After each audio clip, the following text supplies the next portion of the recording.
Alright, so I'm excited to show you our new design for joysticks. Before we just did bolts through that you could screw on. You stick the bolt in from the top, you could screw it in.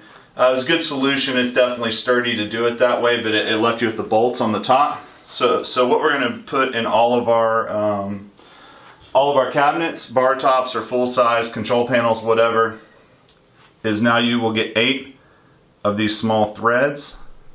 Essentially these threads, they have a small little notch in them where you can use a flathead screwdriver, and you can see now that there's going to be 8 holes.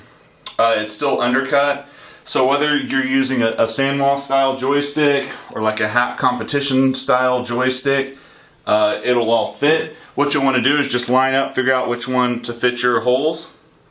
Okay, so for the Sanwa it's the middle, for the Happ it's the outside, and what you're going to do is you're just going to screw these in.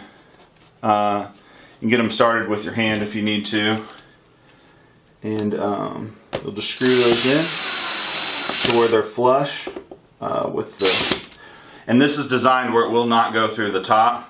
I mean, you could drill it all the way through if you wanted to, so be careful. As soon as you get about even, you're good to go there. So that is even. You can see there's no bolt holes at all at the top. So now what you'll do is I'll put those 4 in, but just to show you here, it's going to come with little bolts. So all you'll do is you'll just line up your joystick how you need it and screw it into that. That's in there tight. So now the joystick's here.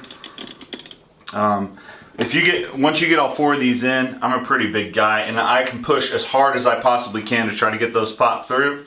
And it's very, very solid. It's a great solution. So now, no matter what kind of joysticks you want to put in any of our cabinets, this is a great solution because it's going to be super sturdy on the bottom. It's easy to distinguish how to put it in, and no bolt holes on the top. Yeah.